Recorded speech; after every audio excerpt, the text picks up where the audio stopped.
this thing called life? Now what's the meaning of the line? Tell me. Buenas tardes, amigos, amigas. Esto es Prometheus, una crítica implacable de todo lo existente. Y en esta ocasión nos encontramos aquí en la antigua escuela de jurisprudencia con un invitado de lujo. Y bueno, en la mesa estamos Raimundo Espinosa, Gerardo Ramírez Vidal y Santiago Flores. Bueno, el doctor Ramírez Vidal es doctor en filología por la UNAM y es experto en la retórica y es el tema que nos tiene reunidos el día de hoy. Hablar un poco, aproximarnos a este tema, al tema de la retórica, su historia y sus definiciones, su actualidad y su vigencia. Entonces, bueno, para no hacer tanto protocolo, iniciamos, ¿no? con esta charla.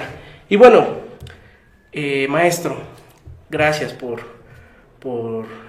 acudir, ¿no? a la invitación. Al contrario, Raimundo, Santiago, por la invitación. Estoy aquí muy contento con usted, ya nos conocemos desde hace tiempo y qué bueno, ¿no? Para poder sacarle provecho a lo que uno está haciendo en la universidad. Maestro, quizá para empezar y para los compañeros que que no tienen muchas referencias de tu trabajo, que ha sido muy importante en filológicas, en letras clásicas, sobre los temas de retórica, en especial el tema de Aristóteles. Me parece que valdría la pena si comienzas platicándonos un poco de ti mismo, ¿no? ¿Quién es Gerardo Ramírez Vidal? Un poco tu trayectoria académica, de formación, también un poco de tus trabajos, para por ahí irnos ubicando nosotros mismos y los compañeros que nos ven y escuchan. Bueno, se puede empezar diciendo algunas cosas acerca de la actividad que estamos realizando ahí en la universidad, en el Centro de Estudios Clásicos del Instituto de Investigaciones Filológicas de la UNAM, que es donde precisamente pues yo trabajo. Y yo trabajo en el área de la cultura griega, del helenismo. Esto es, pues de la cultura griega desde Homero hasta la caída del Imperio Romano, ¿no? Entonces, digo, mi campo de acción podría ser bastante vasto, pues 1500 años. Entonces lo que tenemos más bien que hacer siempre es ir reduciendo los espacios. Entonces yo me dedico en particular a la época clásica. Esto es los siglos V y IV antes de Cristo, para decirlo con una comparación, ¿no? La época de Sócrates y de Demóstenes, ¿no? Entonces estamos, diríamos, en ese periodo, y como en ese tiempo se dio una circunstancia histórica, política singular, pues bueno, yo me he metido precisamente a trabajar sobre los problemas de la política, el problema de la ley también, el problema de la literatura, y bueno, digamos, este tipo de situaciones que están también vinculadas con la filosofía y con una serie de problemas que se dieron pues en esa época. Yo empecé estudiando los oradores del siglo V y del siglo IV, es decir, oradores como, por ejemplo, pues Demóstenes, otros mucho menos conocidos como Lisias, y aún menos conocidos como Antifonte o Andócides. Esto es una serie de personajes que no tenemos la costumbre de leer tan a menudo, ¿no? Porque luego nos quedamos pues con Platón o con algunos autores más representativos, y por eso luego también de ahí viene una mala imagen de lo que nosotros tenemos de las culturas antiguas y de lo importante que fueron algunos aspectos. Entonces yo empecé estudiando desde los años 80, diríamos, el ambiente político y social del siglo V. Y obviamente esto nos llevó al grupo al que yo pertenezco a estudiar pues precisamente el arte de la palabra, ¿no? Esto es la retórica, los mecanismos de persuasión. Estamos en una democracia realmente vigorosa que, diríamos, en poco se parece a la nuestra, y se parece poco pues porque lo que estamos viviendo es sería para ellos una pseudodemocracia, ¿no? Porque nosotros la reducimos a prácticamente los aspectos electorales y a la libertad de expresión, que es más bien defendida por las televisoras que por la gente que no tiene acceso a los medios, ¿no? Luego ahí, pues algunas televisoras se convierten en los paladines de la libertad de expresión porque quieren su libertad de expresión, pero los demás no lo tienen. Y era la equidad lo que caracterizaba más bien a las democracias, a la democracia griega de la época clásica. Entonces, bueno, pues es un periodo sumamente interesante, obviamente con sus problemas, con los derechos restringidos de las mujeres, por ejemplo, ¿no? Con la ciudadanía también bastante restringida, un grupo minoritario, pero de cualquier forma con valores que creo que pueden ser muy importantes para nuestra época.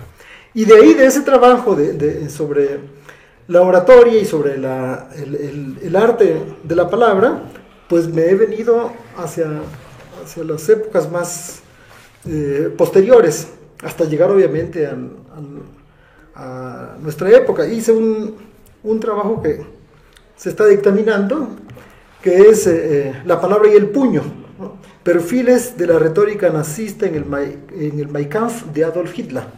Entonces, bueno, para que veamos cómo lo que estudiamos en la antigüedad puede aplicarse claramente a nuestra época. Y eso para entender muy bien cómo Adolf Hitler pudo, diríamos, jalar a las masas, en qué se basaba su estrategia de coacción, vamos, ¿no? Mediante la palabra. Y bueno, pues creo que eso resulta interesante entender para poder evitarlo en el futuro, ¿no? Que no podemos realmente nosotros permitir que la palabra y el puño vayan juntos, porque entonces tenemos resultados catastróficos como se vio en el siglo pasado. Y obviamente también pues he ido también estudiando otros periodos de nuestra historia occidental, como es el siglo XVI. Entonces ahí también me puse a estudiar a un autor, Diego Valadez, que publicó novohispano, que publicó una obra en la ciudad de Perusa, Italia, en 1579, que se llamó Retórica Cristiana. Y también en este caso para entender precisamente los mecanismos, ¿no? de persuasión, de adoctrinamiento en el siglo XVI. Entonces tenemos que conocer este tipo de cosas para poder, desde mi punto de vista, pues tratar de, diríamos, evitarlas cuando sean malas y incentivarlas cuando sean buenas, ¿no? Como en este caso, pues obviamente creo que en nuestro país pues hay una lucha muy fuerte por pues sacarlo de los grandes problemas que tiene, y bueno, pues estamos también, diríamos, en ese tipo de actividad, no solamente contemplando lo que hacían los griegos, ¿no? Sino participando activamente y aplicando pues lo que podemos entender de lo que nos enseñaron, vamos, los antiguos maestros de la palabra. Y yo quisiera, antes de que me hicieran alguna otra pregunta, pues explicar un poquito el asunto de la retórica, porque se entiende muy mal lo de la retórica. Tenemos un concepto que no corresponde con los intereses que se están dando en Estados Unidos, que se dan en Europa, y que también en algunos grupos restringidos en América Latina, ¿no? Y es precisamente el sentido de retórica, porque luego se considera que la retórica pues es palabrería vana, claro, engaño, ¿no? Ocultar un lenguaje oscuro con el propósito de enredar a los demás. No tiene nada que ver esto con el asunto de la retórica. La retórica, diríamos nosotros, es una especie de manual, ¿no? Que tiene definiciones, descripciones, clasificaciones que nos indican cómo se puede realizar un lenguaje persuasivo. Y persuasivo no solamente en la política o en los tribunales, sino también en la academia, en la clase, o cómo elaborar una tesis. Pues esa es una cosa de retórica, ¿no? Cómo elaborar una tesis que esté bien organizada, que sea clara y que pueda realmente persuadir a los profesores, a los sinodales en el examen, ¿no? De que es una buena tesis, porque tiene que ser clara, etc. Entonces, digo que en este caso, pues la retórica entendida en sentido estricto es este manual que no tiene reglas inamovibles, sino que más bien son experiencias, son patrones de comportamiento que uno puede considerar y aplicar si es que es adecuado a lo que se está buscando, ¿no? Entonces yo diría con esto, obviamente también hay otras definiciones, otros conceptos, otras nociones de retórica, puesto que ya en la antigüedad se decía que había 1000 definiciones de retórica, entonces diríamos que abarca una enorme cantidad de aspectos. Pero para esta charla creo que esto sería suficiente porque es el sentido, diríamos, más estricto de la palabra retórica. Hablamos luego también de retórica cuando nos referimos a los diputados en las cámaras, o en la Cámara, o de los senadores en la otra Cámara Alta. Entonces, bueno, pero eso diríamos que es como el resultado, en caso de que hayan recibido alguna educación retórica en la universidad, algunos lo han aprendido en la práctica, pues también eso se puede considerar retórica, pero entonces nos basamos en este aspecto, diríamos, de patrones del decir. Y bueno, pues yo quería dejar por sentado este aspecto para que nos movamos pues en este ámbito, ¿no? Luego podríamos tal vez tomar otro ámbito, bueno, pues sería una cosa un poco diferente. Maestro, señalas muy bien, ¿no? Muchas veces el uso contemporáneo, la forma en que entendemos la retórica, muchas veces en la actualidad, pues está cargada con un sentido a veces peyorativo, ¿no? En esto de una vana retórica o incluso simplemente pues hacer malabares con el lenguaje, con la palabra para convencer a alguien, ¿no? Sin mayores escrúpulos. Pero tú nos presentas la posibilidad de primero de una retórica que por su propia riqueza pues entra en diferentes ámbitos, ¿no? Que no se reduce simplemente al ámbito clásico de la política, que tampoco se reduce tampoco al ámbito importante de los tribunales, sino que entra en aspectos mucho más amplios de la vida cotidiana, ¿no? Hay un digamos, el ámbito de la persuasión es bastante amplio, ¿no? Y se mueve por muchos aspectos. En este sentido, también en estas otras, en estas manifestaciones clásicas de la retórica, ¿no? Los trabajos sobre, reconociendo que hay de la retórica en política o en derecho. También ahí me parece a mí que actualmente hay está cargado, ¿no? Con este tono muchas veces de negatividad hacia aquello en que consiste supuestamente la retórica. ¿Cómo podríamos nosotros hacer este rescate, ¿no? de los temas de la retórica misma en las cuestiones políticas y jurídicas contemporáneas? Pues como lo estamos haciendo precisamente ahora, ¿no? En esta charla. Creo que tenemos la oportunidad, por los medios que están a nuestra disposición, sí, pues de poder, diríamos, llegar a un público bastante amplio, que al enterarse, diríamos, de cuáles son estos conceptos diferentes de retórica, pues se puede interesar, porque en efecto es muy útil, ¿no? Pues Santiago, tú me decías hace un momento que habías leído algunas cosas, ¿no? Donde se señalaba pues que esta retórica es fundamentalmente productiva, ¿no? Pues evidentemente productiva en el sentido de que tiene productos, ¿no? Y esos productos pues son los textos, son los discursos, tanto orales, sí, como escritos.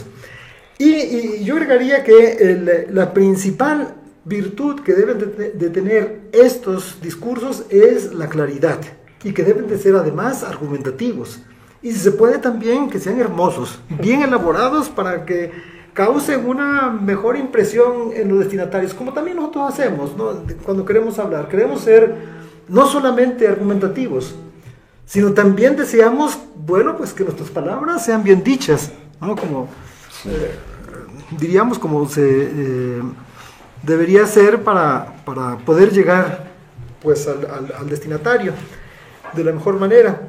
Y bueno, pues entonces esto es el asunto. Ahora, como es productivo, se puede aplicar tanto en la antigüedad, y esto ya lo encontramos en la segunda parte del Fedro de Platón, ¿no?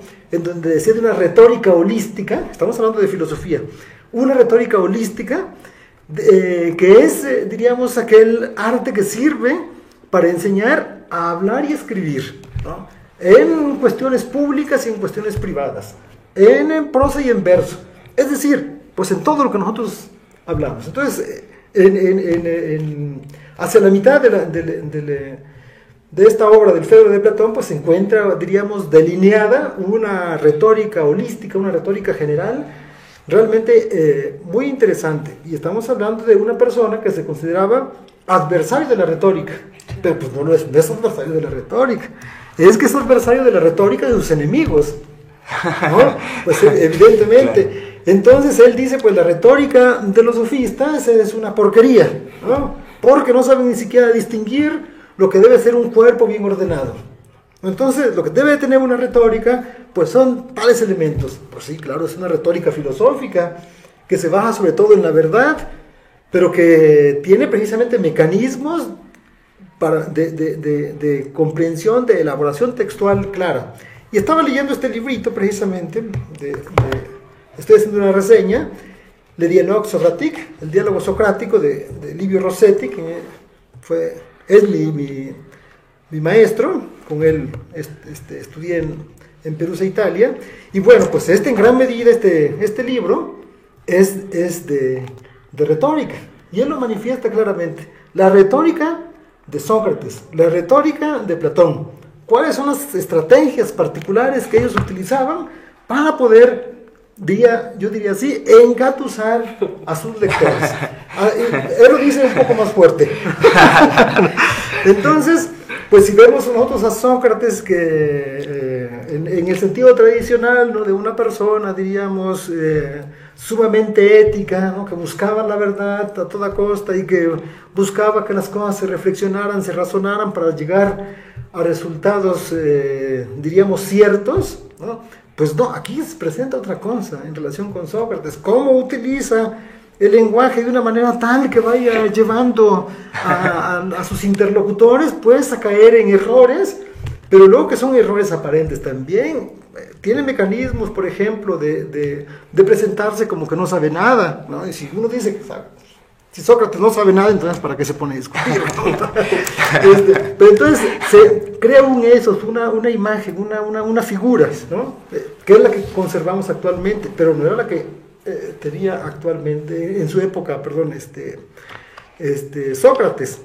Porque Sócrates, de acuerdo con los testimonios de su época, pues en primer lugar no era, como nosotros lo consideramos, pues una persona que al parecer no tenía ni en qué caerse muerto, ¿no?, sino que pertenecía precisamente a las clases educadas, ¿no?, a los grupos, diríamos, aristocráticos de Atenas. Aun cuando no fuera de la alta aristocracia, pertenecía a la clase media alta, ¿no? Entonces lo vemos ahí normalmente pues descalzo, caminando por la placa de Atenas. pero en realidad no, era una persona que tenía recursos, puesto que participaba en el ejército como hoplita, y solamente los que tenían para pagar la armadura eran los que participaban ahí, ¿no? Llevaba a sus esclavos, etc. Y se dedicaba todo el tiempo a andar en la plaza pública porque tenía resuelto su problema económico, de darle de comer a su mujer y a sus hijos. Todo el día lo dedicaba pues a este asunto. Entonces, pues Sócrates creó una serie de estrategias discursivas de primer orden que, pues en primer lugar, hizo que sus interlocutores cayeran fácilmente en sus estrategias discursivas, ¿no? Pero no solamente sus interlocutores, sino también sus lectores, ¿no? Y nosotros mismos hemos caído hasta hoy, diríamos, en este juego mágico de las palabras, ¿no? Porque esto, diríamos, en suma lo que contiene este libro, y me parece que pues es pertinente para que no pensemos que la retórica solamente pues está en la clase política, que luego decimos que no saben hablar y que no tienen educación, etcétera, y probablemente así sea, ¿no? Pero pues siempre hay que tomar en cuenta que se aprende a hablar también en la práctica, ¿no? No solamente es el manual, y eso en la antigüedad lo sabían muy bien. Hay que tener características, propiedades naturales para poder ser gran orador, óptimo orador. Hay que tener práctica. Son dos elementos muy, muy importantes. Y también, pues ayuda bastante la formación discursiva, la preparación en la escuela con el maestro, cómo se elabora una tesis. Bueno, pues entonces diríamos ahí no solamente nuestras capacidades que hemos ido adquiriendo con la práctica, ¿no?, sino también pues una cierta metodología. Y eso diríamos sería de nuevo pues el arte retórica. Sí, maestro, ya que hablamos del periodo clásico, bueno, yo quisiera, quiero preguntarle lo específico de la retórica clásica. Si bien existieron, ¿qué condiciones posibilitaron justo la producción, ¿no?, de esta peculiar retórica, ¿no?, que surgió en el siglo de oro, en el siglo V, ¿no?, en Atenas? Porque bueno, si bien se habla de la retórica como este discurso, ¿no?, de convertir el discurso más bello en el más fuerte, perdón, el más fuerte en el más débil, el más débil en el más fuerte, ¿no?, que es censurado por Platón, ¿no?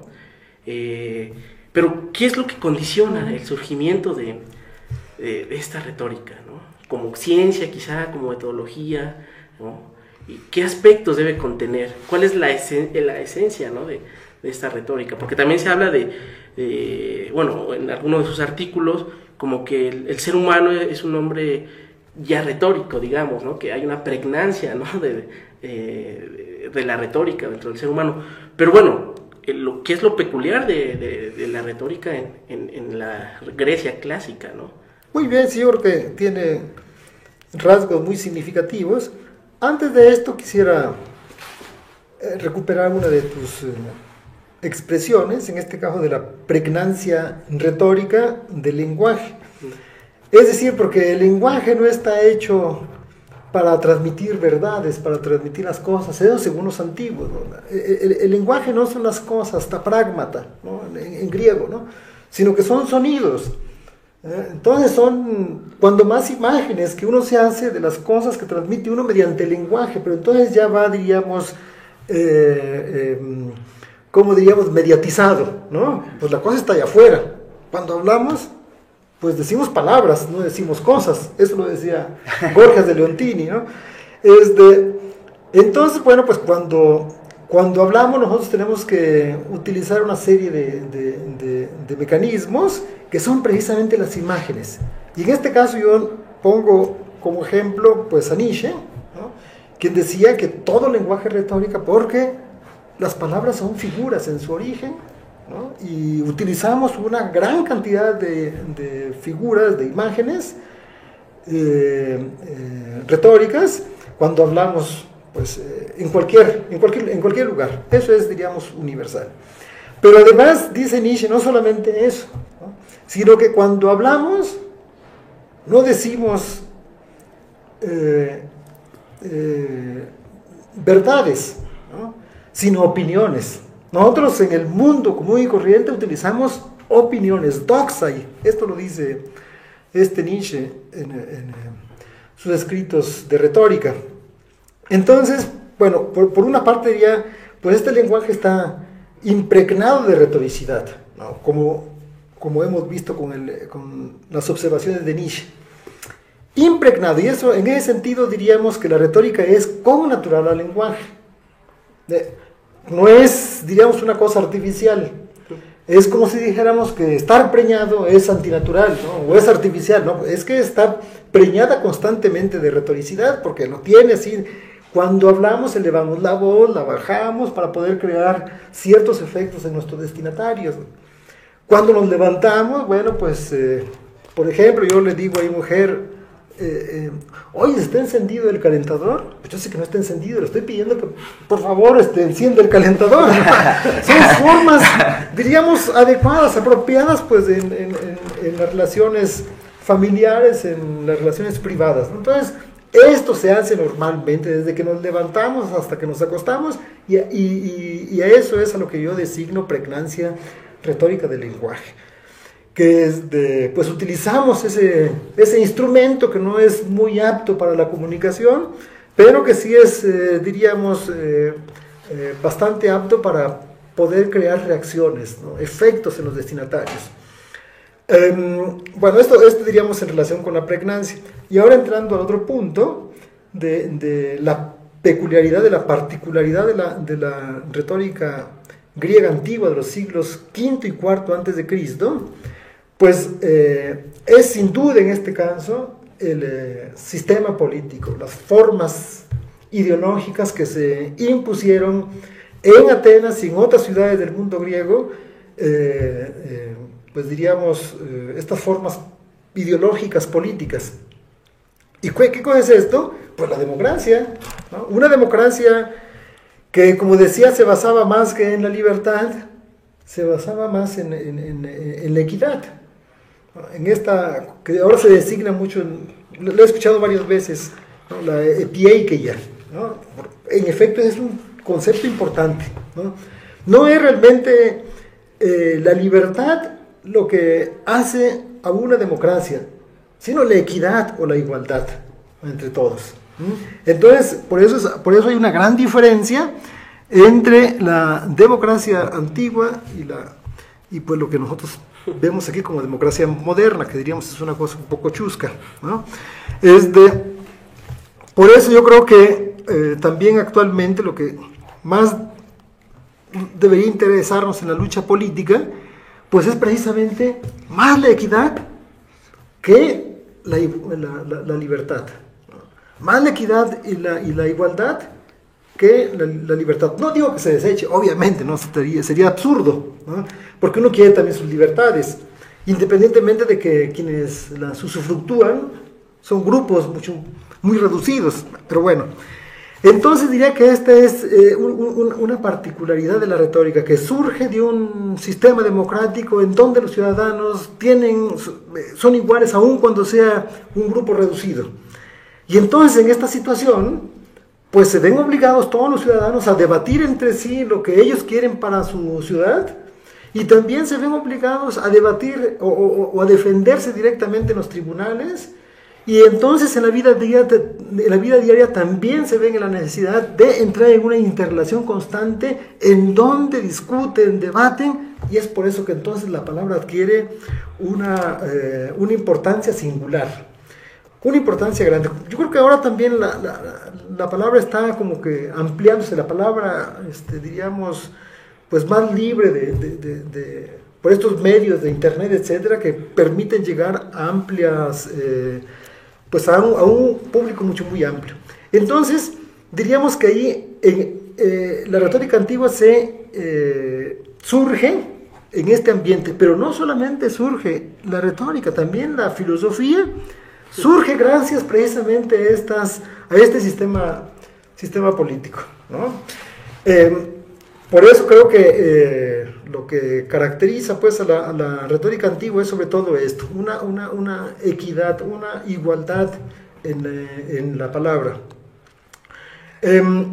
Y diríamos que pues se crea una serie de patrones lingüísticos, discursivos, y estos patrones son los que enseñan los maestros de retórica en las escuelas de educación superior.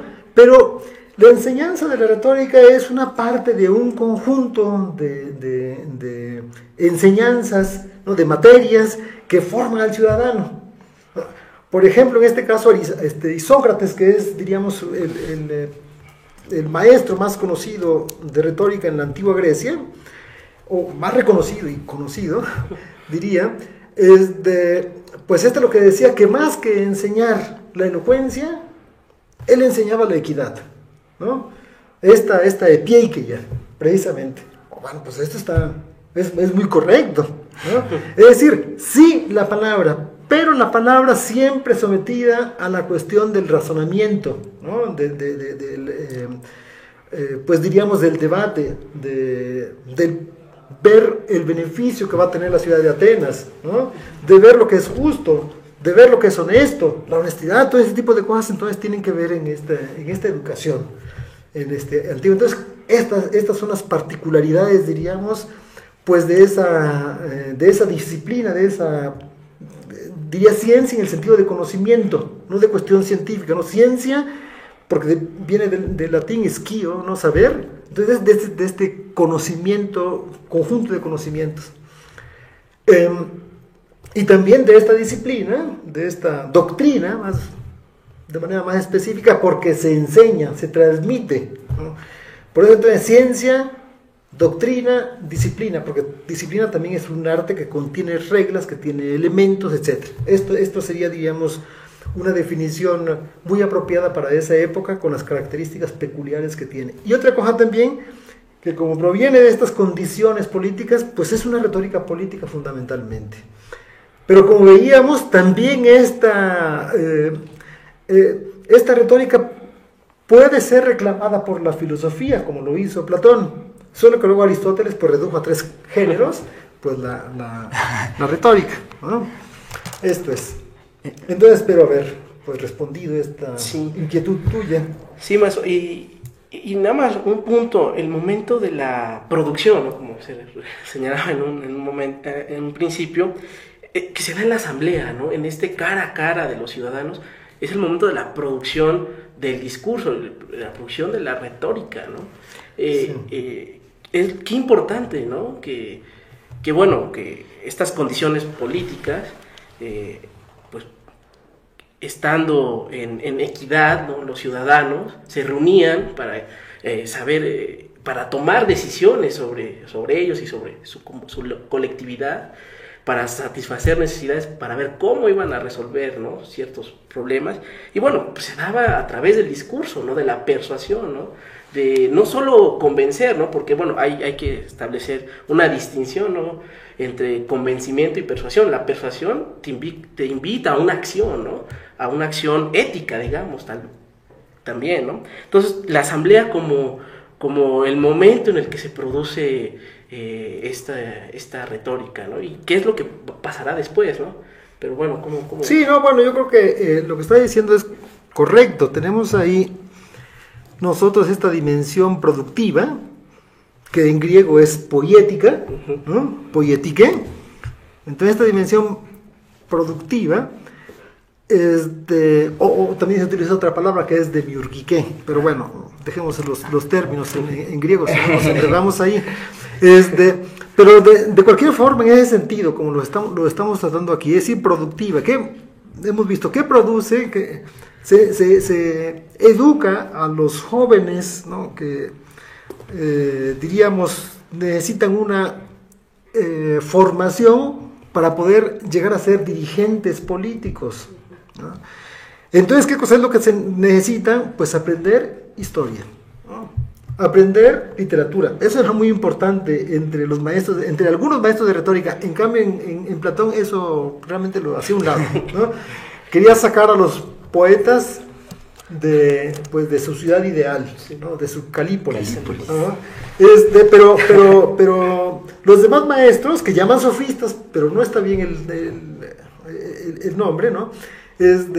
En cambio, los demás maestros recomendaban la lectura de Homero, la lectura de los tragediógrafos, etcétera, vamos, ¿no?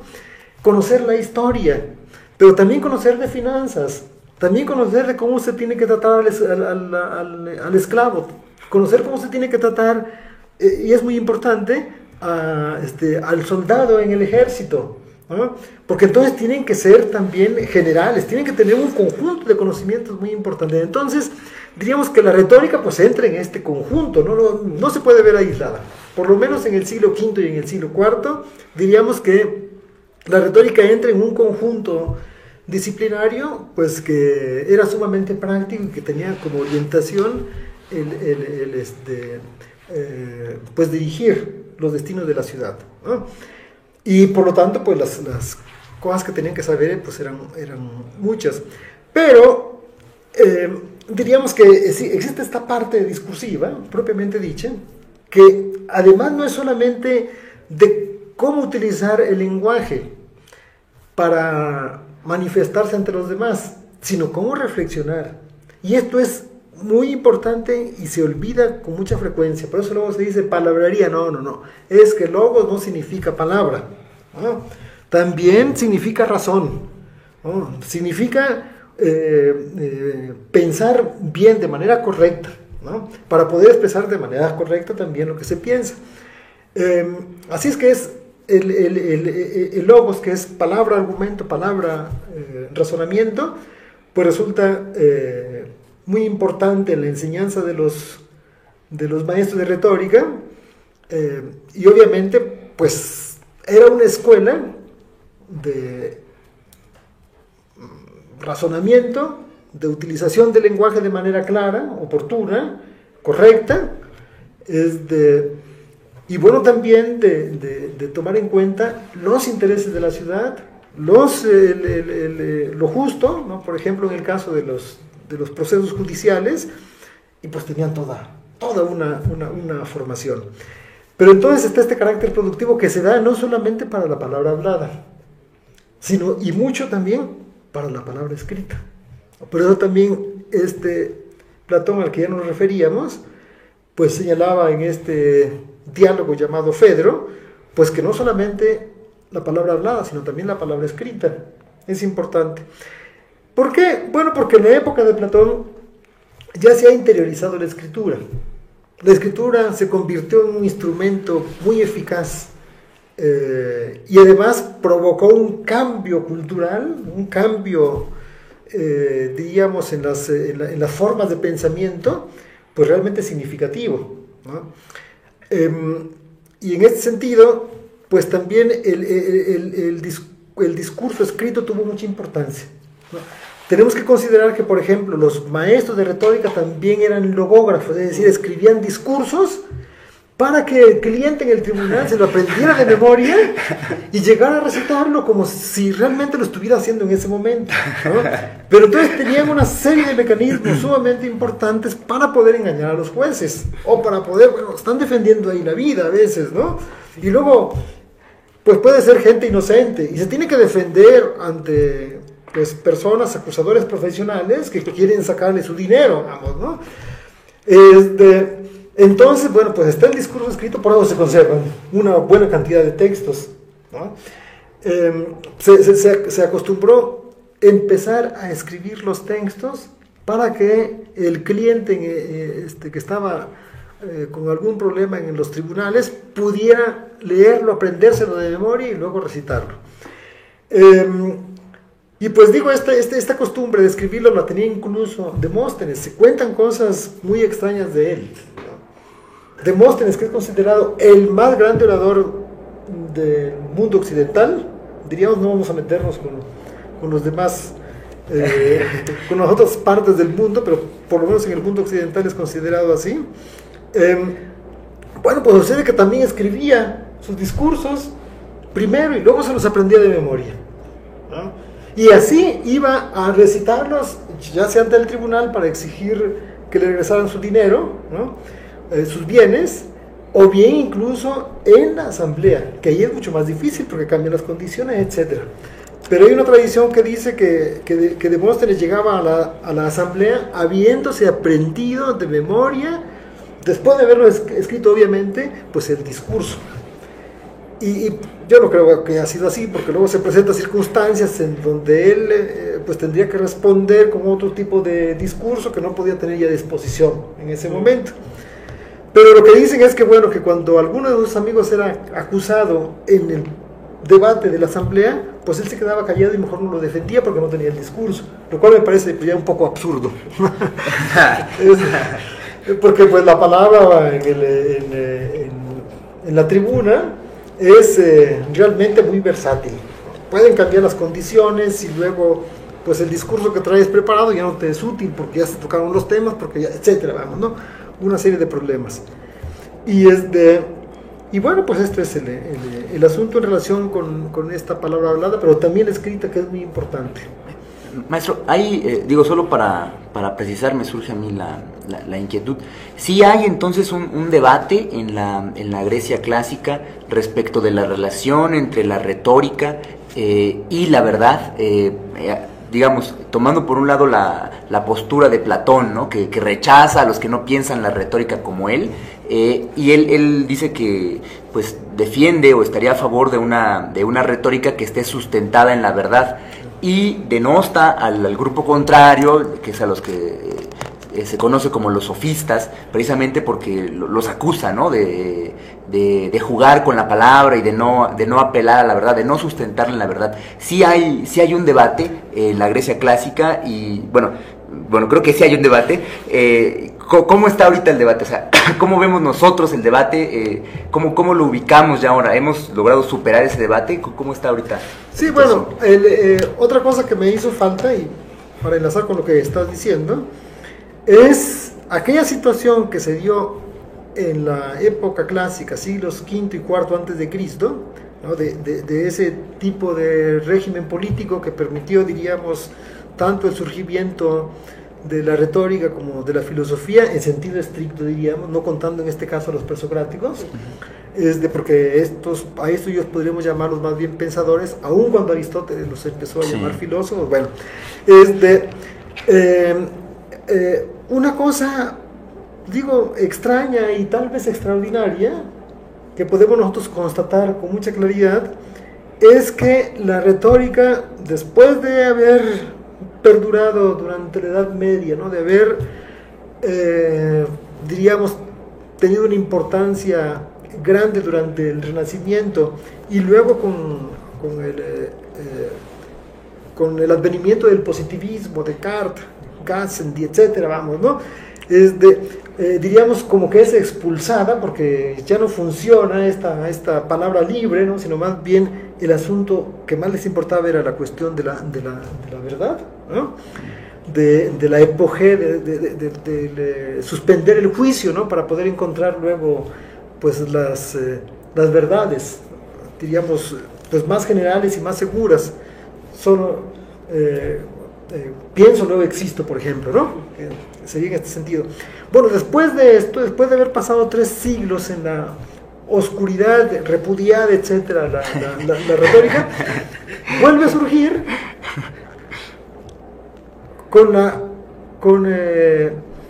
diríamos, la terminación también de los regímenes autoritarios, el nazismo, el fascismo, ¿no? En Europa, ¿no? Entonces vuelve a tener un renacimiento singular la retórica, y aquí en México pues también con la caída del sistema político que duró 70 años, ¿no? Pues también en ese momento surge también el interés por la retórica, por el estudio de estos mecanismos, ¿no? Porque no quiere decir que nosotros estemos pues tan atrasados, sí, un poquito atrasaditos en relación con Europa, si se quiere, o con los Estados Unidos, porque en Estados Unidos no se interrumpió en buena medida pues el interés por la retórica, sino que allá se siguió pues aplicando, y hoy mucho más hay un enorme interés por la retórica en las universidades en los Estados Unidos, ¿no? Pero también en nuestro país, pues al modificarse también las condiciones políticas, al entrar más en nuestras costumbres, diríamos, pues sí, valga la repetición, pues en las costumbres políticas, el uso de la palabra, pues de nuevo, extrañamente, se vuelve uno a interesar por esto en la UNAM, no solamente, sino también en las demás universidades. Primero en relación con la literatura, pero ahora bastante también en relación con la política. Entonces diría pues que el problema tiene que ver con estas libertades. Y en la época antigua, bueno, pues se dio este debate de la verdad y la opinión, pues de una manera bastante fuerte, pero me parece que muy bien, de cualquier forma, porque son 2 ámbitos diferentes, ¿no? Si estamos hablando del ámbito de los valores, de las cuestiones políticas, pues ahí estamos hablando realmente de opiniones, de doxai, ¿no? Si estamos hablando de cómo adquirir el conocimiento, de cómo buscar un método para poder descubrir la verdad, pues es otra cosa diferente de lo que se da en la arena pública, ¿no? Es diferente la discusión, por ejemplo, en la Cámara de Diputados y en la Cámara de Senadores, el problema de las modificaciones a la ley del trabajo, ¿no? La reforma, que ahí se encuentran diferentes formas de pensar, ¿no? Hay veces que predomina una por intereses más bien políticos, ¿no? que por una reflexión sana, pero de cualquier forma, ¿no? no podemos decir que en esos aspectos se tiene la verdad absoluta, ¿no? Sino más bien que se tienen opiniones diferentes, contradictorias, y es precisamente donde entra esta forma de discutir sobre lo que más conviene, sobre la utilidad, ¿no? Sobre lo justo, porque también con frecuencia no sabemos realmente cuál es lo justo, ¿no? Sino que para unos justo es una cosa y para otros justo es otra cosa.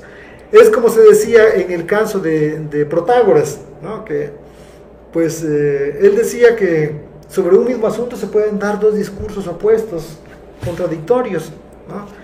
Como por ejemplo, pues en relación con la comida, uno le puede parecer buena y a otro le puede parecer mala. Bueno, pues diríamos, estamos en ese ámbito. Claro que el asunto de lo justo es mucho más serio, ¿no? Y entonces ahí tenemos que invertir mayores esfuerzos para entender este problema. Y también lo de la utilidad. En este caso, por ejemplo, hay dos proyectos de nación, ¿no? Que tienen sus juicios, sus criterios. Y unos quieren privatizar y otros quieren que se siga conservando diríamos la propiedad de las cosas de la nación como propiedad del Estado, ¿no? Bueno, pues son dos posturas también igualmente. Ahí, diríamos, se da el debate y ahí es donde entra precisamente la opinión. En cambio, pues en las cuestiones del conocimiento, ¿no?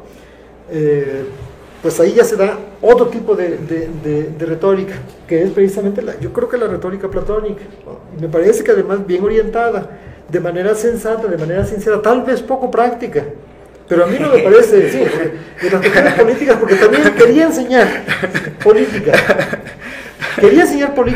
pero de una manera, diríamos, en donde establece que los estados tienen que estar gobernados por filósofos, ¿no?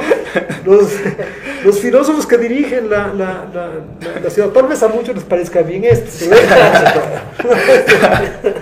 luego los filósofos realmente pues también están desprovistos de estas cualidades, ¿no? Pero de cualquier forma yo creo en la sinceridad de Platón. Realmente él pensaba que se tenía que corregir esa situación diríamos, de discusión muchas veces interesada, ¿no? Donde generalmente pues la democracia obtenía el triunfo y Platón pues no era democrático, ¿no? Él era más bien pues aristocrático, ¿no? Y por lo tanto pues la democracia no la veía bien, tanto que no participaba en la democracia, ¿no? Y él lo que quería establecer eran más bien pues gobiernos monárquicos. Por eso su relación con el tirano de Siracusa, por eso sus discípulos que se distribuyen ahí y obtienen el poder en algunas ciudades. Por eso Aristóteles, que eran sus discípulos, se va como preceptor de Alejandro el Grande, vamos, ¿no? Que después sería el Grande. ¿Por qué? Bueno, pues sí, porque es precisamente la escuela. Y la escuela de los otros maestros de retórica es, bueno, muchos de ellos son más bien democráticos, ¿no? Entonces, establecer democracias en las demás ciudades, hacer que este tipo de pensamiento pues avance, ¿no? En otros lugares. Y esto me parece pues que es importante, que bueno que lo señalas, porque también aquello creo que es importante, pero en un plano, diríamos, filosófico, en la búsqueda de la verdad, del conocimiento. Pero en las cuestiones políticas pues esto es muy complicado, es mucho más complejo. Sí, se me ocurre, ahora que explicabas, ¿no? Cómo resurge el tema de la retórica en la política después de la experiencia del siglo XX, del nazismo alemán, cómo resurge en México, ¿no? Después de 70 años de un mismo partido, que empieza a haber una efervescencia que le da una dinámica diferente a la vida política. Lo reflexionaba muy rápido respecto de también cómo resurge esto que se llamó la nueva retórica para temas de jurídicos, ¿no? Para temas de derecho. Ustedes han estado trabajando, insistiendo de manera muy importante pues en hacer estas investigaciones, ¿no? Sobre retórica, sobre argumentación jurídica, sobre derecho, como los vínculos. También, vaya, después de la forma en que se lleva, seguramente pues tú sabes más de eso, la forma en que se llevaban a cabo muchos de los juicios sumarísimos durante el régimen del Tercer Reich, también despierta, una vez que la situación cambia y que pierden la guerra y demás, pues despierta también el interés por insistir en otra forma de concebir el derecho, de llevar a cabo la práctica judicial, que es lo que se ve en trabajos como, ¿cómo se llama el autor alemán que escribe en la época, que es contemporáneo del trabajo de Perelman? Uno de los que se han trabajado bastante, que hay textos en español. Bueno, están los trabajos de Perelman, están los trabajos de este otro profesor que ahora no... También Tulbin está, sí. Digamos, en este caso para la argumentación. Fibe, ¿no? De Fibe. Sí. Muy bien. Fibe, ¿no? Ellos, vaya, estos autores, estos 3 autores en especial, están insistiendo, ¿no? Justamente en el periodo de posguerra, y un poco me parece a mí, así intuitivamente, pues tratando de hacerle frente a lo que había sucedido, ¿no? Y de dar una respuesta y de invitarnos a hacer una práctica diferente. Empiezan a florecer estas obras, esta insistencia en recuperar la retórica como argumentación, insistir en el tema de la argumentación jurídica, ¿no? Y acá en México, que mira, me parece que mirando lo que nos platicabas, pues también se puede explicar, se puede entender mejor para los compañeros que nos escuchan y que están interesados en estos temas de argumentación jurídica y de cómo recuperar la retórica para temas de derecho. También lo podemos comprender mejor, pues precisamente con el escenario del que tú nos hablabas, ¿no?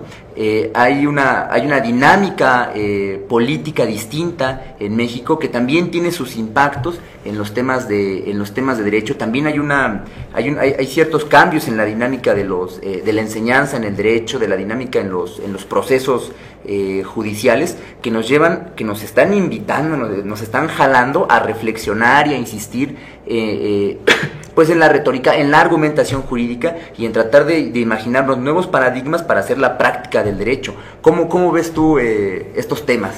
Pues precisamente creo que hay una relación muy significativa entre lo que sucedió en la Grecia antigua con el nacimiento de la retórica y con este renacimiento que se dio a mediados del siglo pasado. ¿Qué es lo que sucedió? Bueno, que la retórica, diríamos, los modelos de persuasión surgen en el ambiente de los tribunales. Una cuestión, diríamos, sumamente ordinaria, ¿no?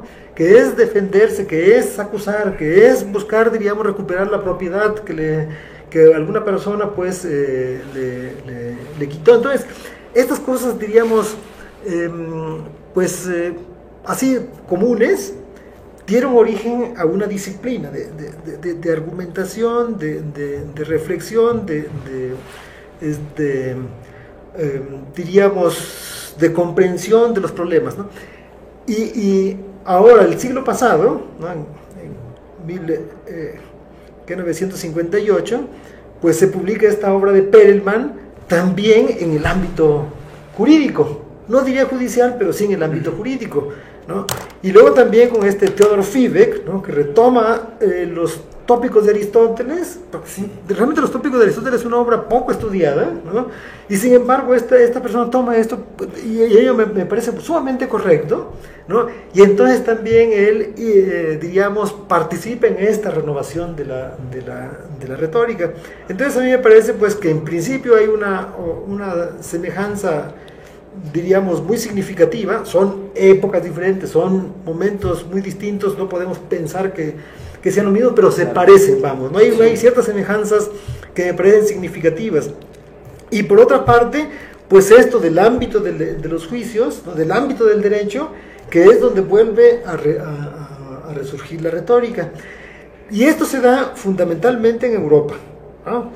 Porque pues en México creo que ahí no se dio como sucedió en los países europeos, porque pues aquí primero, digamos que el régimen político pues llegó hasta finales del siglo, mientras que ahí sí en Europa se habían adelantado con pues, casi medio siglo, ¿no? Entonces obviamente que ya hubo efervescencia y empezó a darse en un principio con estas obras que señalábamos de Perelman, y luego se fue desarrollando y se ha ampliado a la filosofía o a una serie de ámbitos que resulta sumamente interesante. En cambio aquí en nuestro país pues aunque tenemos el caso significativo de don Alfonso Reyes, que ahí se adelantó a su época, porque don Alfonso Reyes dio el curso en la Escuela de Altos Estudios en 1941, y luego se publicó su antigua retórica en 1942. Digo, este hombre se adelantó a su época, ¿no? Tenía ahí sus alumnos que al final de cuentas pues no siguieron sus enseñanzas, ¿no? ¿Por qué? Porque estaba, diríamos, desfasado, ¿no? Pero diríamos que nosotros incluso en nuestro país pudimos habernos adelantado a los países europeos. Desgraciadamente las formas ideológicas no permitían un desarrollo de la retórica. Y luego llegó la influencia de Europa y de los Estados Unidos, pero no se aplicó a las cuestiones políticas, porque precisamente teníamos pues ese régimen pesado, esa forma de partido único, que yo espero pues que ya no se vuelva a dar, pero porque no, el control era realmente absoluto. No creo que se vuelva a dar en el mismo sentido de antes, por lo menos eso creo. Yo no sé si los resultados sean mejores o sean peores, ese es el otro problema, pero se empezó a dar entonces en la literatura, ¿no? La retórica se empezó a ver realmente como análisis literario, como el estudio del verso, como el estudio de los mecanismos, diríamos, de composición, ¿no? De las partes de un discurso, etcétera, del cuento, ¿no? Con los teóricos rusos, etcétera. Entonces, diríamos, en la literatura, y después se empieza a dar en las cuestiones políticas.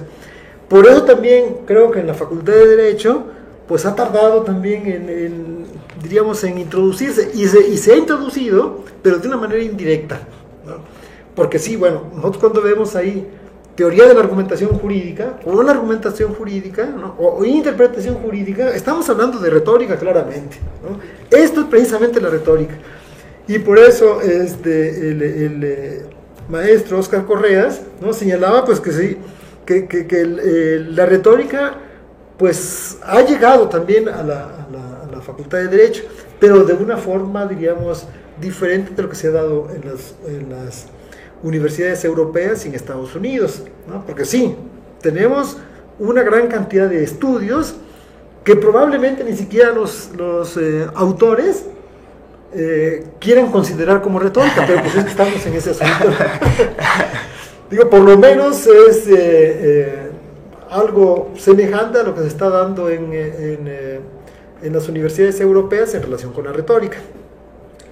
Doctor, yo quisiera regresar al periodo clásico, ¿no? Y ahora ahondar un poco sobre Aristóteles, ¿no? Que él tiene toda una sistematización de la retórica para hacer una crítica y, bueno, un balance de la práctica y de la reflexión sobre la retórica. ¿Qué opinión le merece a usted la retórica de Aristóteles? Bueno, ahora pues ya entrando más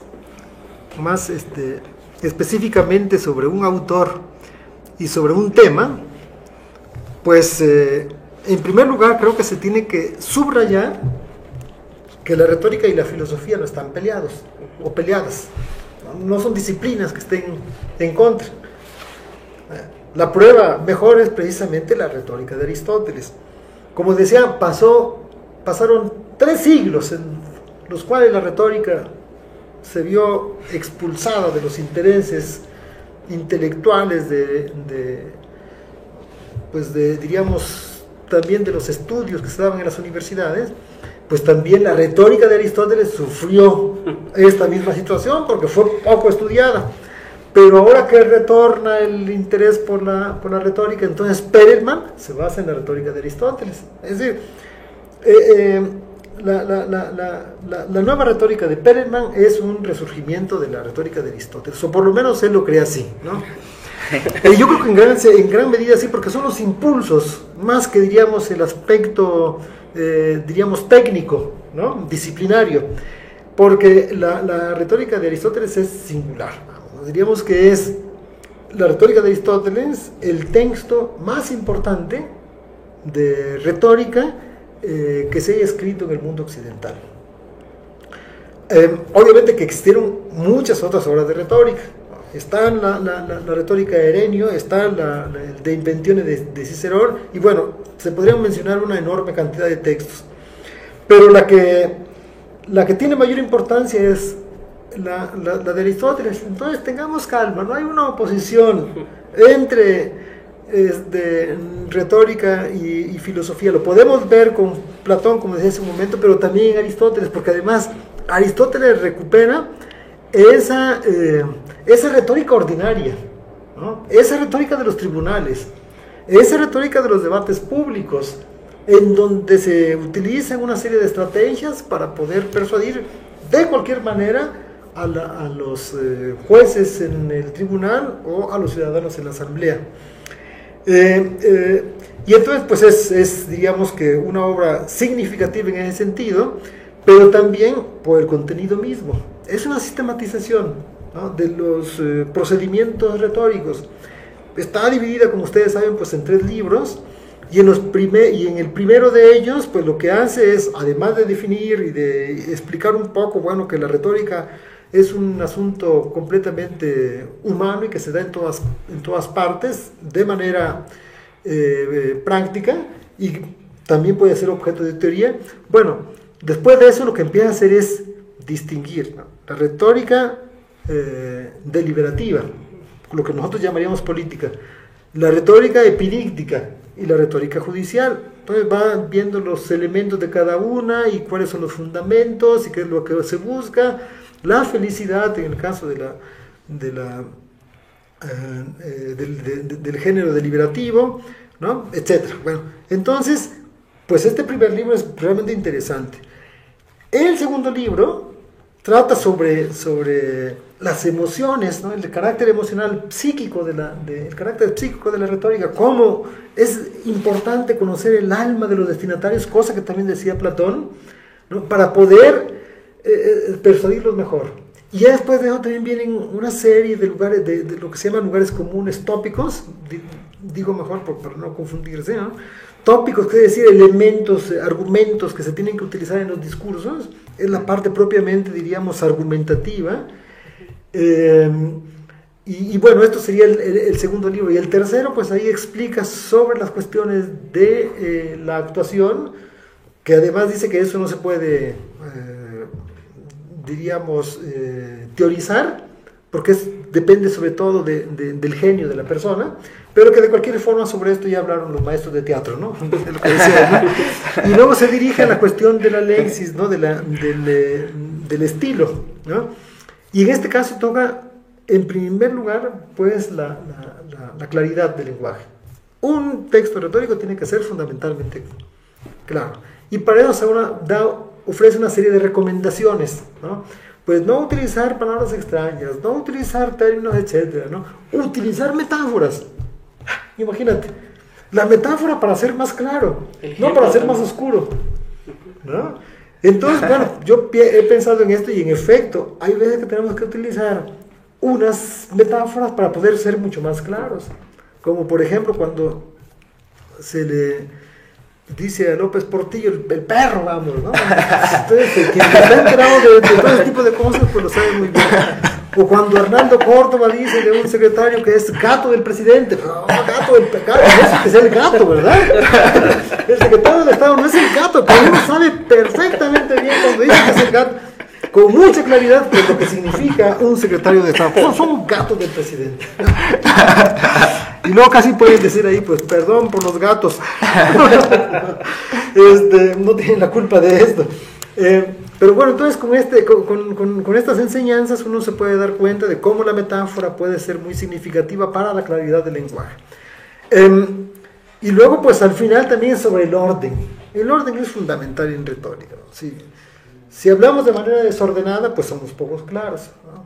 Tenemos que nosotros que utilizar, diríamos, una serie de estrategias para que nuestro discurso, tanto en el ámbito político como en la academia, cuando vamos a dar nuestras clases, pues tienen que estar, diríamos, ordenados de una determinada manera para que no enredemos todo. Entonces dejemos a los pobres estudiantes pues sin saber de lo que estamos queriendo transmitirles.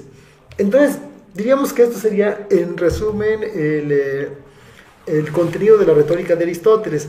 pero diríamos los conceptos son muy importantes actualmente, ¿no?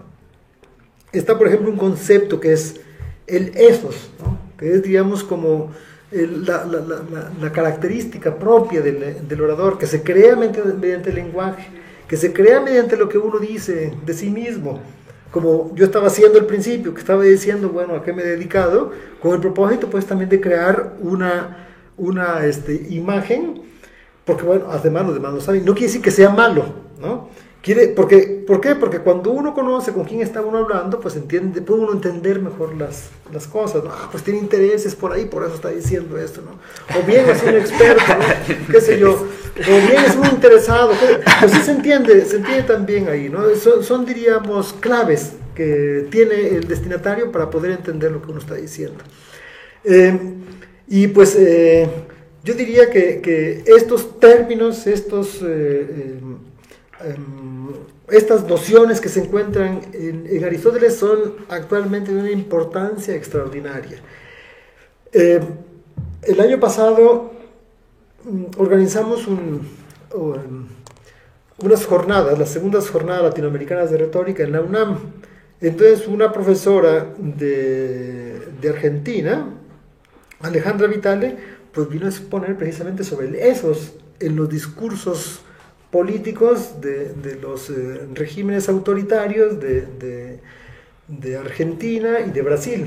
Me parece que ese fue el tema, vamos, ¿no? Pero diríamos, de cualquier forma es el asunto de esos, cómo se maneja la imagen, ¿no?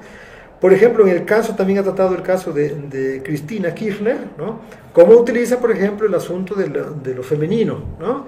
Cómo utiliza el asunto de la educación, ¿no? Entonces, para irse creando, pues, una imagen, ¿no? Feminista, pues, en cierto sentido, ¿no? O también, diríamos, de una persona educada, qué sé yo. Y bueno, pues esto es normal, pero entonces existen una serie de mecanismos que los antiguos, diríamos, habían sistematizado. Y no solamente sobre el carácter del personaje, sino también, como decía hace un momento, sobre cómo crear emociones en los destinatarios, cómo crear ira, ¿no? Las campañas políticas, por ejemplo, del 2006, pues estuvieron cargadas realmente de estas cuestiones emocionales. Y quien no emplea, pues diríamos, estos recursos emocionales, pues bueno, pues es su problema, ¿no? Si Andrés Manuel no los emplea, bueno, pues es su problema, ¿no? Porque aquí las cuestiones de ética, diríamos que tienen que subordinarse a las cuestiones de la utilidad pública, ¿no? No quiere decir que los fines justifiquen los medios, pero que sí nosotros tenemos que utilizar el lenguaje, diríamos, que puede, ¿no? Vencer al otro, porque tenemos una conciencia de que esta lucha se tiene que ganar, ¿no? De que es importante enderezar el país, y para eso uno tiene que tener, pues, una serie de juicios que nos permitan, pues, hacer cosas que a veces no se podrían ver bien, pero que los demás además están utilizando estrategias de engaño, de manipulación, etcétera. Y pues la persona no se puede quedar en la santidad. Pues está en una lucha política y pues ni modos, ¿no? Entonces, pues diríamos que esa es la importancia de la retórica. Por una parte, pues que ha sido fundamental, la obra más importante en la retórica occidental, y por otra, pues que seguimos utilizando, precisamente por lo anterior, pues conceptos claves de la retórica aristotélica, ¿no? Entonces eso sería, diríamos, para responder a tu pregunta. Maestro, ahora regresando, ¿no? al presente, vamos un poco así. De ida y vuelta. Vaya, me surge pues otra forma en la que la retórica entra de lleno a la actualidad de nuestro país. Vaya, después de en el ámbito de la política mexicana actual, ¿no? Después de las elecciones, todo el proceso por el que hemos atravesado, muchas veces pues doloroso, ¿no? Y hasta trágico, y vaya, intuyendo lo que viene, y a sabiendas de lo que ha pasado en el sexenio en temas de violencia, en donde está inmiscuido, pues no solo el narcotráfico por sí mismo, sino autoridades, el Estado, etcétera, ¿no? Incluso fuerzas externas y demás que andan por ahí y están en contubernio. Vaya, el escenario que se presenta ahora para nosotros,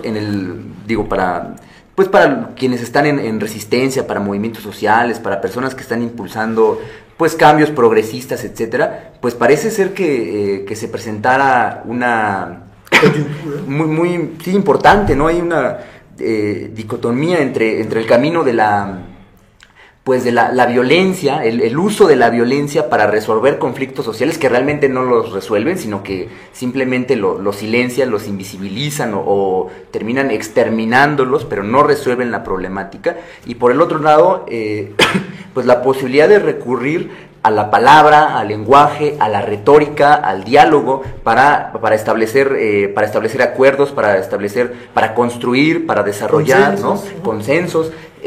Parece ser que se nos presenta esto y para muchos el escenario que vemos, pues es que no vamos a ir por el camino del diálogo, no vamos a ir por la aventura de la retórica, nos vamos a ir por el lado de la violencia. ¿Cómo ves tú ese escenario vaya, ahora que estamos hablando de la retórica y la vigencia que puede tener? Bueno, pues así diríamos, ¿no? Pues sumamente complicado porque pues hemos intentado construir una democracia donde predomina la palabra sobre el puño, ¿no? Como decía, la palabra y el puño, ¿no? Y realmente pues la retórica solamente llega hasta, diríamos, pues la palabra, si se quiere, engañosa y lo que sea, vamos, ¿no? Pero cuando intervienen los puños, cuando intervienen las armas, ahí ya se acabó la retórica, ¿no? Obviamente que también el debate, etcétera, puede llevar a que se utilicen los mecanismos estos, diríamos, pues de las armas, vamos, ¿no? Pero no, la retórica sí, sencillamente, diríamos, es un mecanismo de deliberación, de consenso. Habría que decir, sin embargo, que bueno, que por ejemplo en Grecia, pues luego se debatía sobre la guerra o la paz, ¿no? Y entonces luego, en los debates, pues en general triunfaba el partido de la guerra en vez del partido de la paz. Entonces, en ese sentido, bueno, pues también hay como una extensión del uso de la palabra para crear también condiciones de guerra, de violencia física. Pero pues eso es lo que no debe suceder precisamente, ¿no? En nuestro caso, desgraciadamente, creo que se ha dado un atraso del debate libre, ¿no? ¿Por qué? Porque han intervenido realmente este asunto de las armas. Yo estoy pensando, por ejemplo, pues yo vivo en Cuautla, ¿no? Y en Cuautla pues existen múltiples problemas. A mí me robaron mi camioneta, pues seminueva, ¿no? Llegan llamadas anónimas al teléfono de la casa. En el centro de Cuautla, pues los negocios tienen que entregar dinero para tener el derecho de piso. Es una cosa que no pensábamos, que no podemos nosotros aceptar. ¿Qué cosa es lo que podemos hacer? Está difícil, está muy complicado.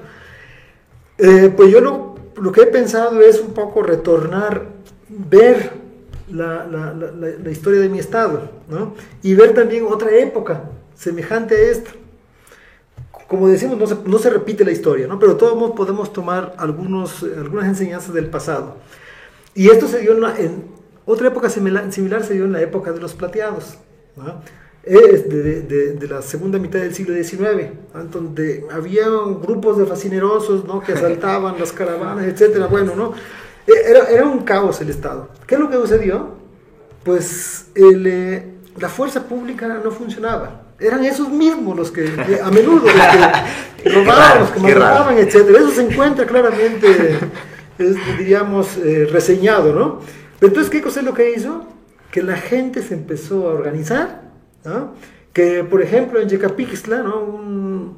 Un vecino pues se convierte en jefe de vecinos para poder ir en contra de esos fascinerosos, ¿no? Entonces se volvió famoso este personaje, Chagoyán, vamos, ¿no?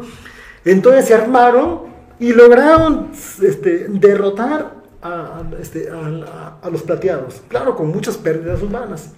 Entonces ahí, diríamos, es enfrentar la violencia con la violencia, como si ya no hubiera realmente un remedio a esta situación. ¿Qué diablos vamos a hacer? Perdón por la expresión, ¿no? Pero ¿qué diablos podemos hacer? Ahí la retórica, diríamos, tiene que ir acompañada también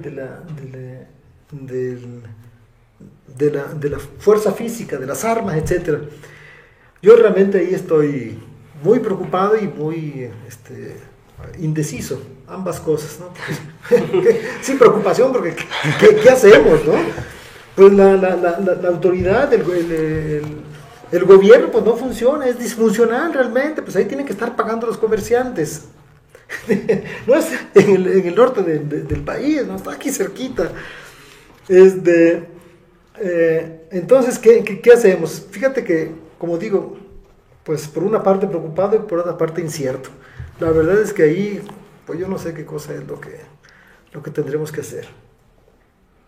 No veo una solución clara a este problema. Luego se dice, bueno, tienes que ir, si te pasa alguna cosa, a levantar el acta, ¿no?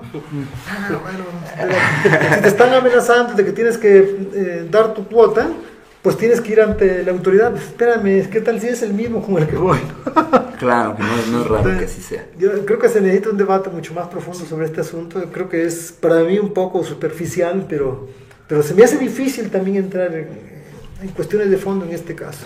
Y bueno, de vuelta, ¿no?, a la Grecia clásica, pero bueno, conectando con este asunto, cuando muere la polis, digamos, ¿no?, cuando termina el periodo clásico, los espacios naturales de la retórica, ¿no?, la asamblea, el tribunal, pues, se ven cancelados, se ven hasta secuestrados, ¿no?, por grupos, pues, de poderosos, ¿no? Primero Alejandro, los diádocos, ¿no? Y después viene el Imperio Romano, después viene, bueno, la Edad Media, ¿no?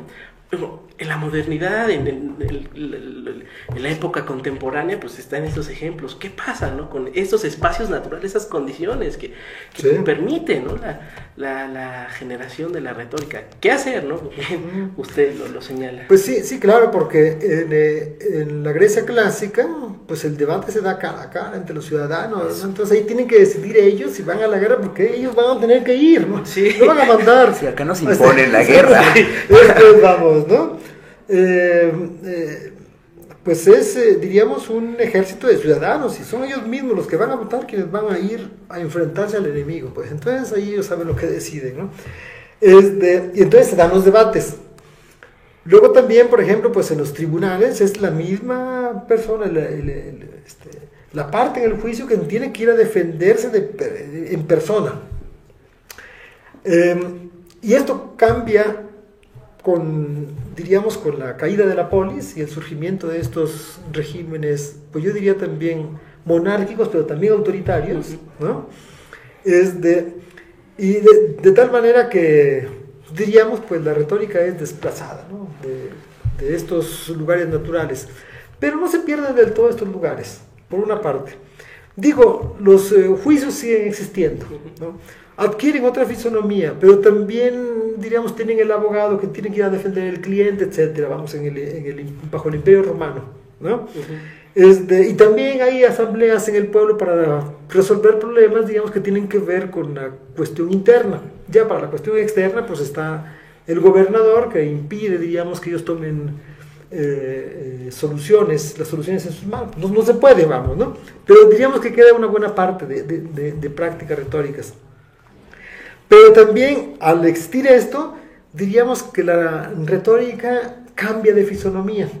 Entonces surgen, en este caso, diríamos, un cierto número de personajes que son famosos en su ciudad, en su pueblo, y que son aquellos, diríamos, que van ante el emperador, ¿no?, y pronuncian discursos, vamos, de alabanza, etcétera. Entonces se vuelven expertos también en la adulación, con el propósito de obtener, diríamos, beneficios para sus propias ciudades, y algunos se volvieron famosos, ¿no? Vamos, algunos de estos representantes públicos que tenían que ser grandes oradores. Entonces diríamos que la fisonomía de la retórica pues cambia, y además de eso también la retórica, pues diríamos, se florece en las escuelas, ¿no?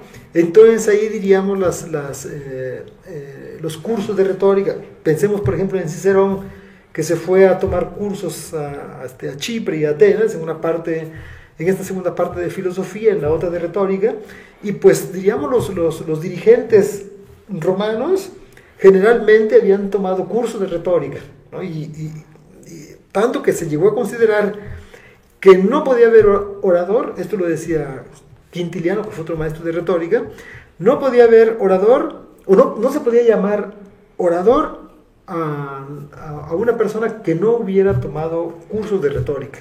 Oradores solamente son aquellos que han sido educados en la palabra. Y esto pues resulta muy interesante, ¿no?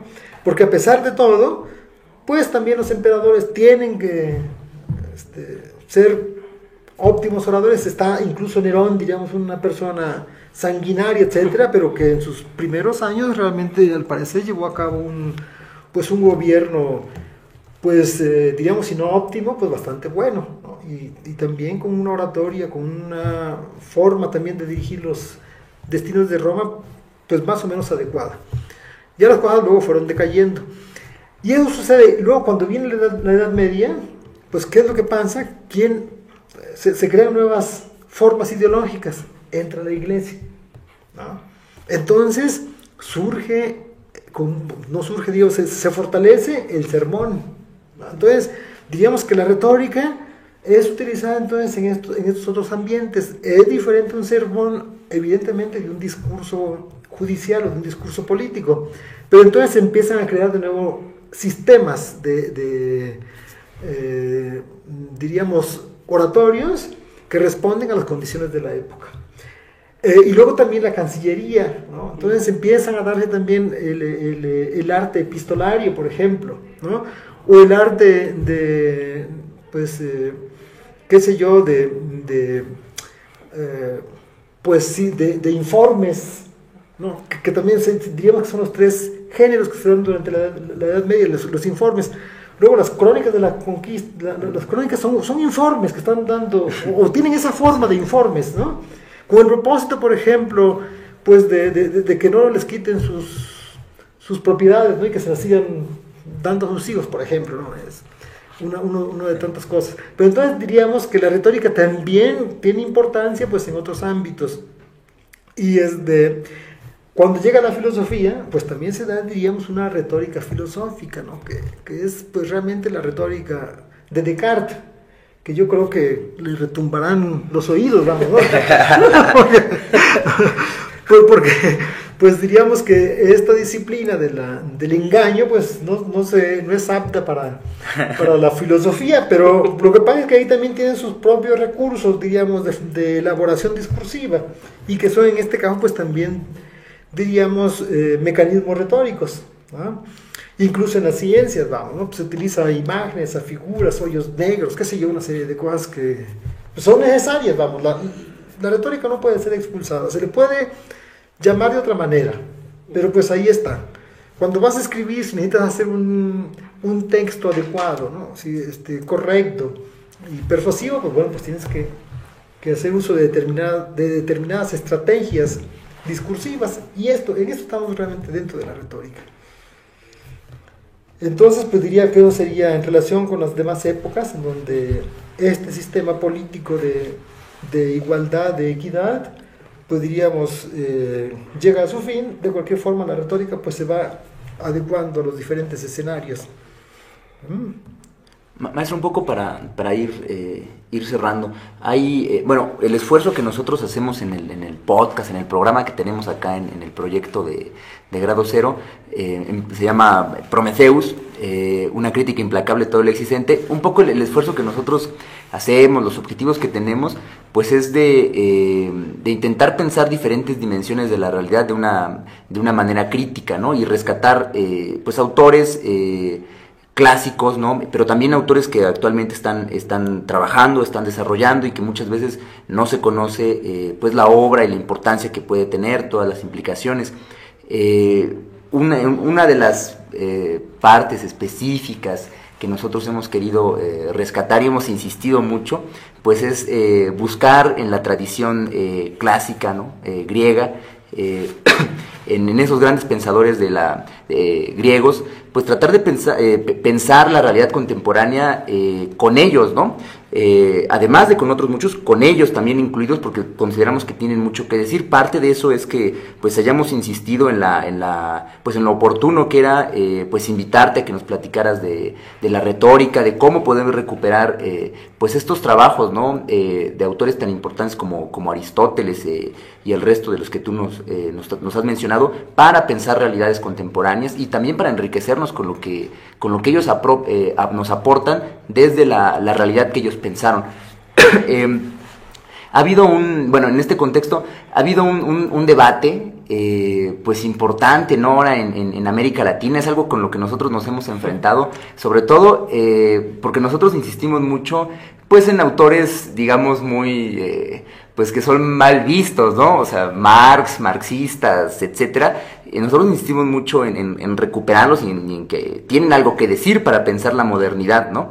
Pero hay muchos compañeros, sobre todo en América Latina, que ahora están impulsando algo que también me parece que es importante, que es se ha denominado el movimiento, el giro decolonial, ¿no? Sin embargo, en este ímpetu y en esta pues buena voluntad que ellos tienen, ¿no? Y personas muy capaces de descolonizar el pensamiento latinoamericano, reivindicarlo, reubicarlo en la historia, darle pues una dignidad y un estatuto, ¿no? Equivalente al de autores occidentales europeos. También me parece que caen muchas veces en el prejuicio contrario, ¿no? Que los lleva a desechar, a hacer a un lado y a negar toda posibilidad de pensar las realidades contemporáneas de América Latina, recurriendo pues a autores clásicos de la tradición occidental, ¿no? Autores europeos, porque consideran que todo lo que ellos dicen pues ya está manchado, ¿no? Ya está marcado, ya ellos pecan de eurocentristas por el simple hecho de haber nacido en Europa o escribir desde Occidente, ¿no? O anglosajones, etcétera, ¿no? Yo creo que esto es una exageración y que es muy importante hacer la recuperación de la tradición clásica de Occidente, pero también recuperar autores pues europeos, anglosajones y demás, que tienen mucho que aportarnos para comprendernos a nosotros mismos. ¿Cómo ves tú esta situación, pensándola desde pues el trabajo tan importante que has hecho con autores de griegos, ¿no? Pues sí, creo que, bueno, aquí son dos cosas. La primera, que pues hay figuras, personajes en la cultura griega de la época clásica, que es muy importante, que serían como parte de este proyecto Grado Cero. Casi así podrían llamarse el Grado Cero. Sí, porque voy a explicar por qué, vamos, ¿no? Porque en esa época se dio esta tendencia en discutir todo, ¿no? Esto es lo que les comentaba hace un momento. Sobre un tema se pueden decir cosas opuestas, contradictorias, ¿no? Por ejemplo, pues sobre la salud se puede decir que es un bien y que es un mal, ¿no? Digamos, eso es un mal para la persona que lo sufre, pero para el médico pues es un bien, si no, ¿cómo va a vivir el pobre médico? Digamos esto, pero esto es superficial. Realmente la situación es mucho más profunda. También sobre el asunto, diríamos, de la comida, vamos, ¿no? De que a uno le parece buena y al enfermo le parece pues que no está buena, etcétera. Pero esto es mucho más profundo, porque entonces, diríamos, es un ejercicio de poder refutar las grandes tesis y tener, diríamos, mecanismos, una preparación para poder oponerse a los dogmas, diríamos, inamovibles en esa época. Y voy a poner solamente un ejemplo. Es el caso de Helena de Troya, ¿no? Que en la tradición, hasta finales del siglo V antes de Cristo, pues diríamos era la causante de la guerra de Troya y que había pues provocado innumerables males a los griegos, ¿no? Pero ahí Gorgias de Leontini, que era un político y un maestro de política de primer orden, pues retoma el tema para refutarlo. Es decir, aquello que todos creen, este dogma, es refutado mediante un discurso, porque de un mismo tema se pueden decir por las cosas más contradictorias, ¿no? Opuestas. Entonces está el discurso dogmático y por otra parte este discurso novedoso que refuta este dogma. Y así como lo hace Gorgias, también otros maestros de política enseñan a sus discípulos cómo precisamente argumentar para poder oponerse a esos dogmas, diríamos, válidos en su época, ¿no?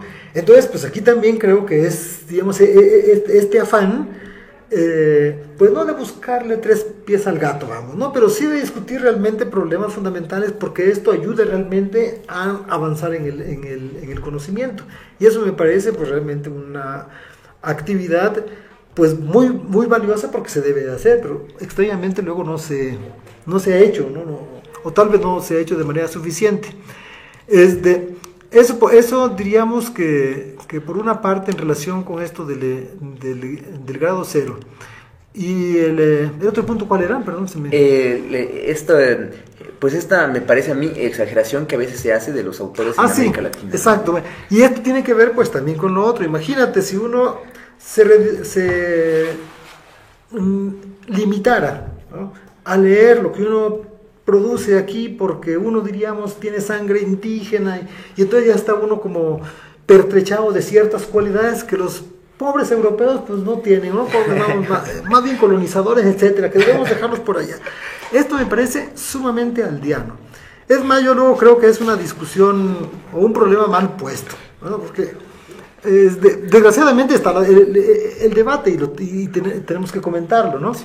Pero a mí me parece realmente una cosa aldeana que ni siquiera se tendría que discutir. Pero bueno, pues estamos ahí en esto. Y estas personas, cuando dicen que pues no hay que leer a ningún europeo, se la pasan citando a los europeos. ¿Por qué no leen? Están recomendando que no se lea, ¿no? Entonces, pues hablan, dicen que no se debe leer a Rawls, ¿no? Y sin embargo están citando a Rawls, ¿no?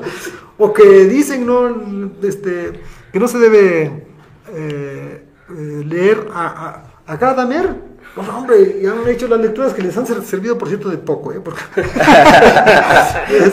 pero entonces como el encuentro anterior, ¿no? El coloquio allá en la Facultad de Derecho, ¿no?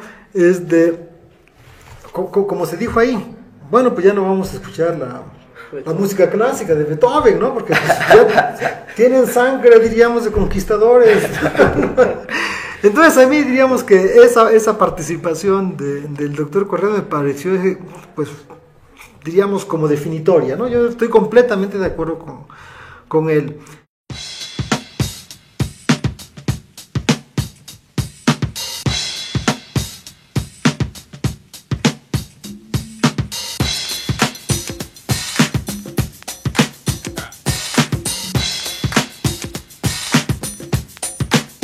This wrinkled life